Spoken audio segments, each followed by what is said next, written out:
जिंदगी यूं बर्बाद मत कीजिए, जिंदगी यूं बर्बाद मत कीजिए। जिंदगी मिलती है कुछ करने के लिए, जिंदगी मिलती है कुछ करने के लिए। अगर आसमान भी आपको रोके, अगर आसमान भी आपको रोके तो तैयार हो जाओ, तो तैयार हो जाओ आसमान को झुकाने के लिए।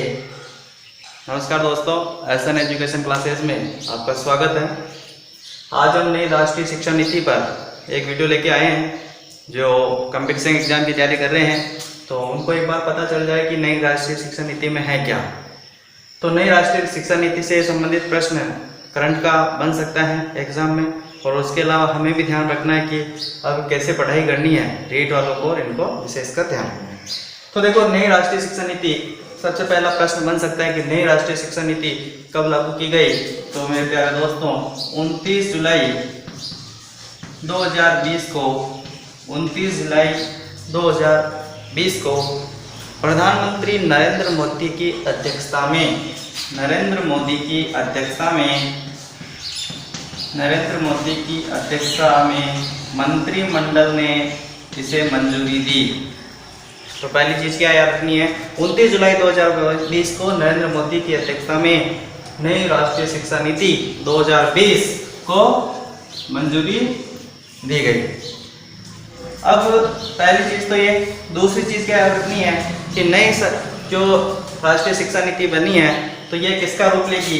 तो पुरानी राष्ट्रीय शिक्षा नीति 1986 थी, राष्ट्रीय शिक्षा नीति 1986 थी। कौन सी थी? राष्ट्रीय शिक्षा नीति 1986 जो थी उसका स्थान लेगी। राष्ट्रीय शिक्षा नीति 1986 थी, उसका स्थान लेगी। नई राष्ट्रीय शिक्षा नीति लागू हुई है। जो पुरानी राष्ट्रीय शिक्षा नीति जो है, राष्ट्रीय शिक्षा नीति 1986 जो है उसका क्या करेगी, ये रूप देगी। अब तीसरी चीज ये याद रखनी है, पहले शिक्षा नीति 1986 में लागू हुई थी, अब 2020 में लागू हुई है। तो कितने साल इसमें डिफरेंट हुआ है? तो मेरे दोस्तों देखो, 14 एक 20 से 34 साल, यानी नई शिक्षा नीति 34 साल बाद लागू हुई है। 34 साल बाद लागू हुई। देखो, करंट के लिए भी है और आपके लिए भी है। करंट जो है एग्जाम में आता ही रहता है, सभी एग्जाम में। तो नई राष्ट्रीय शिक्षा नीति कब लागू की गई? 29 जुलाई 2020 को नरेंद्र मोदी की अध्यक्षता में मंत्रिमंडल ने इसे मंजूरी दी। राष्ट्रीय शिक्षा नीति 1986 उसका ये स्थान लेगी अब नई राष्ट्रीय शिक्षा नीति 2020। अब पहले 1986 की राष्ट्रीय शिक्षा नीति चलती थी, अब उसकी जगह पर अब ये चलेगी नई राष्ट्रीय शिक्षा नीति जो 29 जुलाई 2020 को लागू की गई। तो नई शिक्षा नीति जो है 34 साल बाद लागू हुई है। और एक और प्रश्न इससे बनता है, इसरो के पूर्व चीफ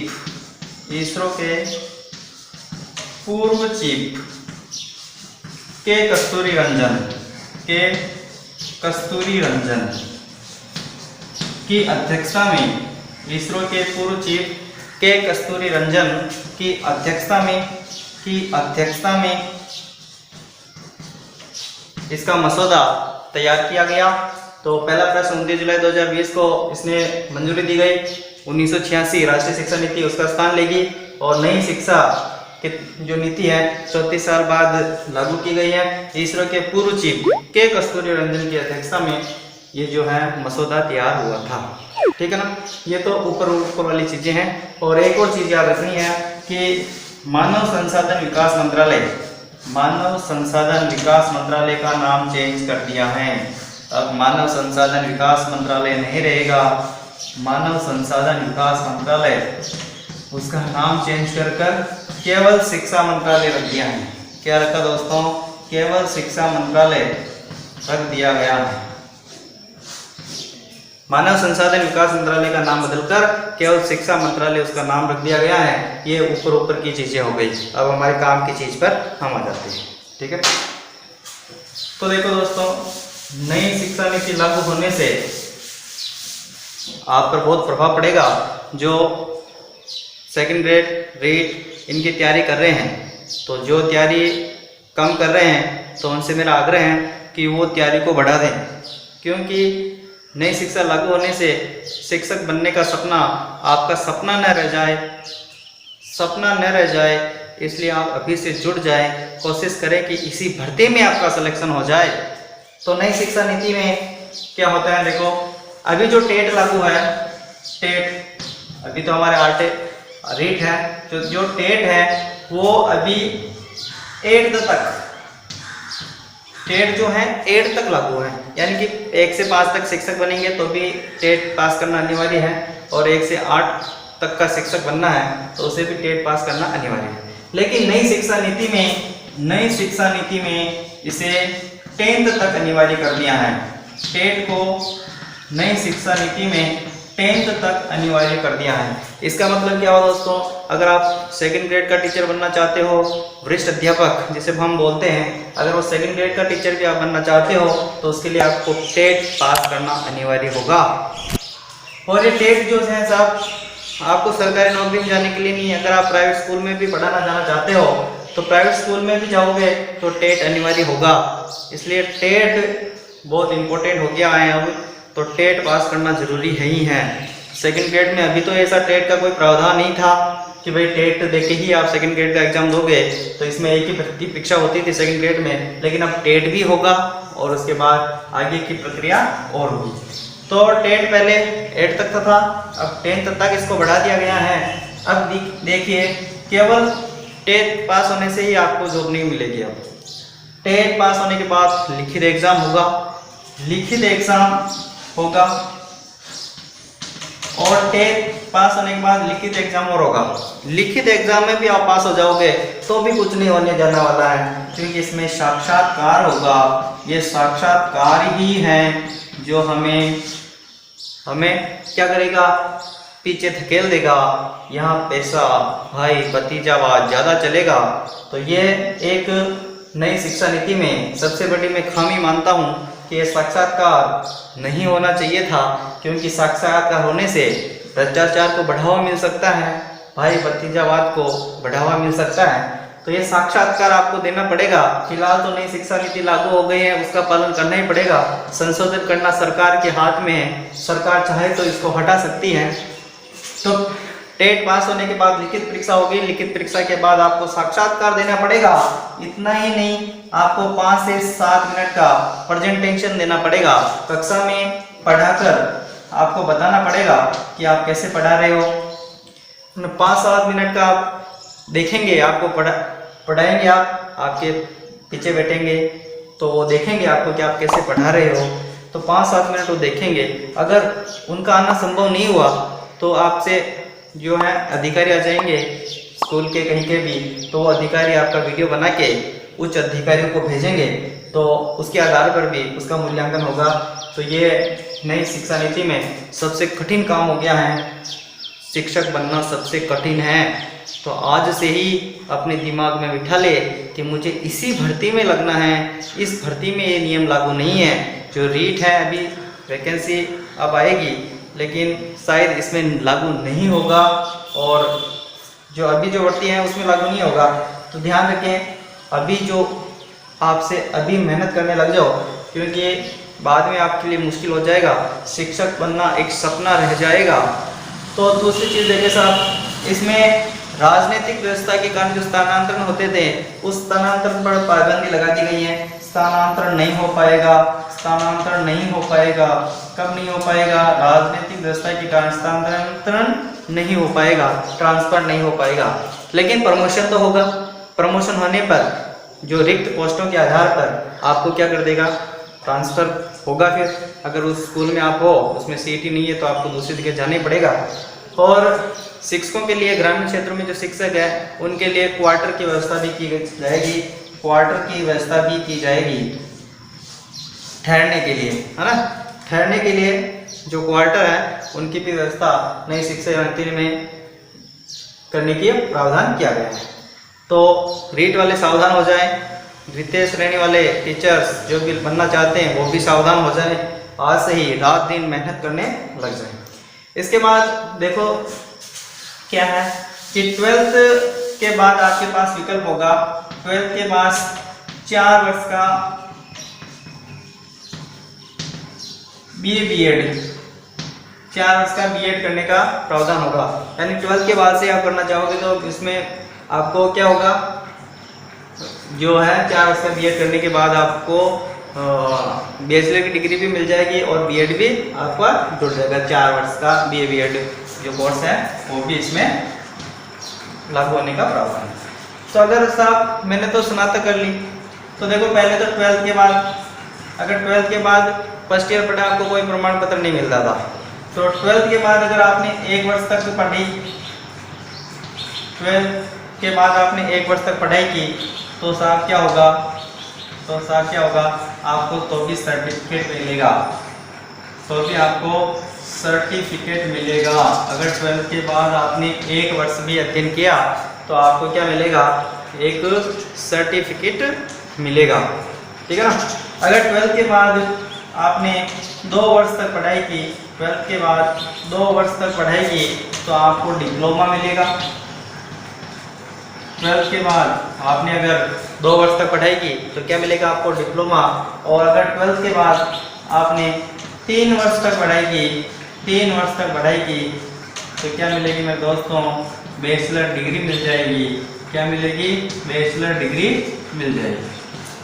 12th के बाद 1 वर्ष तक पढ़ाई की तो क्या मिलेगा, सर्टिफिकेट। और 2 वर्ष तक पढ़ाई की 12th के बाद तो डिप्लोमा। और 3 वर्ष तक पढ़ाई की अगर 12th के बाद तो आपको बैचलर डिग्री मिलेगी। और यदि आपने 12th के बाद 4 साल तक, 12th के बाद 4 वर्ष तक पढ़ाई की तो शोध के साथ साथ बैचलर डिग्री, यानी शोध के साथ बैचलर डिग्री मिलेगी, शोध के साथ बैचलर डिग्री मिलेगी। यानी इसके बाद आप शोध करने जा सकते हैं, बिना एमफिल किए आप पीएचडी कर सकते हैं। एमए के बाद बिना एमफिल किए आप पीएचडी कर सकते हैं। तो यहाँ ध्यान रखें, 12th के बाद 3 वर्ष तक अगर आपने पढ़ाई की तो बैचलर डिग्री। अगर मेरी ये बात ध्यान रखना, 12th के बाद अगर कोई 3 वर्ष तक पढ़ाई कर लेगा तो बैचलर डिग्री मिल जाएगी। तो केवल जिसको केवल कंपटीशन ही करना है, यानी आरएस का एग्जाम ही देना है, कंपटीशन ही फाइट करना है बैचलर डिग्री के लेवल के, तो 3 वर्ष तक का ही पर्याप्त है। ये तो उसको करना चाहिए जिनको ज़्यादा ज़रूरत है, यानी शोध करने की ज़रूरत है, शोध क्षेत्र में जाना चाहता है, पीएचडी करना चाहता है, उसके लिए है। आरएस कंपटीशन लेवल के लिए ये 3 वर्ष का जो कोर्स है बैचलर डिग्री वही मान्य होगी, ध्यान रखा। तो ये सबसे बेस्ट है। और बीएड जो है 12th के बाद ही 4 वर्ष का बीएड का जो कोर्स होगा वो लागू होगा। लेकिन अगर किसी ने स्नातक कर ली, साहब मैंने तो स्नातक कर ली, अब बीएड करना चाहूँगा, तो स्नातक के बाद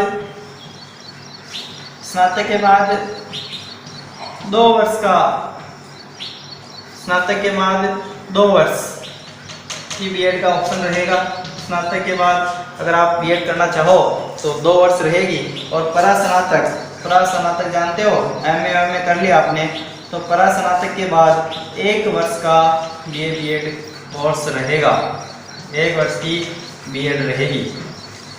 तो ध्यान रखें, तो यहाँ पे 12th के बाद बीएड करने में फ़ायदा रहेगा, क्योंकि 3 साल तो ये हो जाएंगे और फिर 2 साल ये, तो स्नातक के बाद करेंगे तो 5 साल हो जाएंगे। लेकिन 12th के बाद ही अगर बीएड करेंगे तो 12th के बाद बीएड करने से कितने साल हो जाएंगे, 4 साल।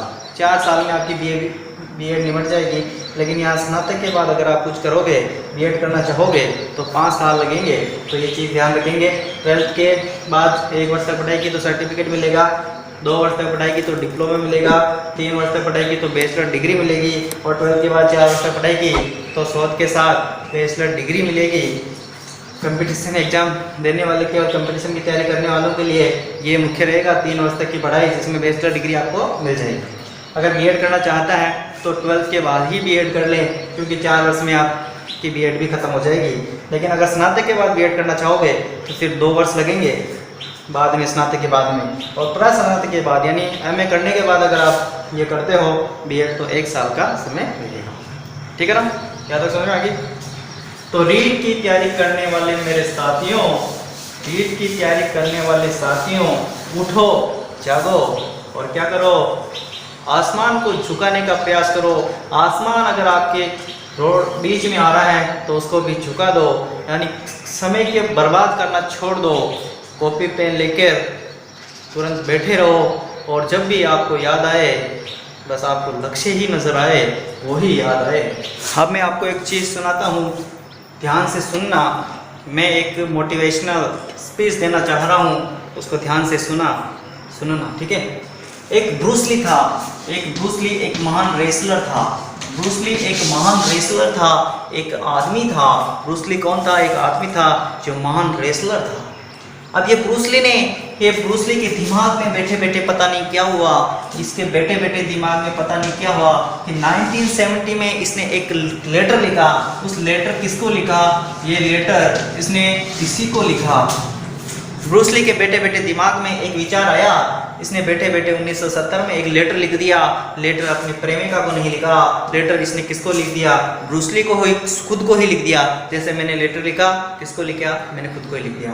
तो इसने भी एक लेटर लिखा, उसने खुद को ही लेटर लिखा। उसमें लिखा कि मुझे 1980 तक एक खतरनाक खलनायक यानी अभिनेता बनना है। 1980 तक मुझे एक खतरनाक अभिनेता बनना है, बन के दिखाना है। तो साहब 1970 में लेटर लिख दिया। किसको लिखा? खुद को लिखा। क्या लिखा? कि मुझे 1980 तक अभिनेता बनना है।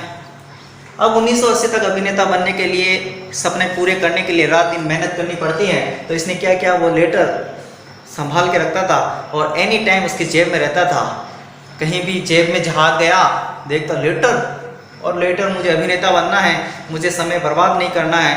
लेटर को देखते ही उसको एक अभिनेता याद आ जाता है, मुझे कि एक पॉपुलर अभिनेता बनना है, महान अभिनेता बनना है, उसके लिए मुझे प्रयास करना है। तो समय को बर्बाद करना रोकना पड़ेगा।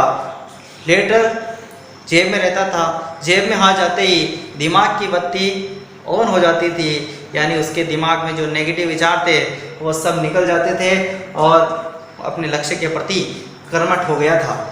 तो 1970 में लेटर लिख दिया स्वयं के नाम। उसने कहा कि 1980 में मुझे खतरनाक अभिनेता बनना है। तो मेरे दोस्तों, लक्ष्य के प्रति जब समर्पित हो जाते हैं, जब लक्ष्य के प्रति समर्पित हो जाते हैं, तो वो लक्ष्य हमें उम्मीदों से जल्दी प्राप्त हो जाते हैं। यानी कि हमें 5 साल में नौकरी बनने का लक्ष्य सोच लिया और उसके लिए आप फुल मेहनत कर रहे हैं, तो मुझे नहीं लगता कि आप 5 साल का वेट करोगे, उससे जल्दी ही 1-2 साल में आपका सिलेक्शन हो जाएगा। तो इसने भी 1980 में तक अभिनेता बनने का सपना देखा था, लेकिन इसकी रात दिन की मेहनत वो काम लाई और 1973 यानी 3 साल के अंदर ही इसे खतरनाक अभिनेता यानी खतरनाक खलनायक बन गया। एक पिक्चर आई थी, उस पिक्चर के आधार पर ये इतना फेमस हो गया था कि इसका सपना पूरा हो गया। यानी 3 साल के अंदर इसने सपना पूरा करके दिखाया। लिखा था मुझे 10 साल में अभिनेता बनना है, लेकिन 3 साल में ही अभिनेता बन गया। तो मेरे दोस्तों, इससे ये मैं सिखाना चाह रहा हूँ कि आप अपने लक्ष्य के प्रति समर्पित हो जाएं। रीट वाले, फर्स्ट ग्रेड वाले, सेकंड ग्रेड वाले ध्यान दें। अब आपका लक्ष्य ये होना चाहिए कि मुझे इसी भर्ती में लगना है, इस भर्ती में नहीं तो फिर कभी नहीं। ऐसे सोच के चलें तो आपका सिलेक्शन इसी भर्ती में होगा। जिसने ठान लिया कि मुझे कुछ बनना है, वो बन के दिखाएगा। मैं दोस्तों, कमेंट करना कि किस किस ने लक्ष्य ठान लिया है और उसके लिए भरपूर मेहनत कर रहे हैं। मेहनत करने में ही फ़ायदा है। जीवन का एक एक क्षण कीमती है। आपकी ज़िंदगी में 1,57 लाख मिनट ही शेष है। 1,57 लाख मिनट ही होते हैं ज़िंदगी में, ध्यान रख लेना, क्योंकि उम्र भी कम है लोगों के जीने की।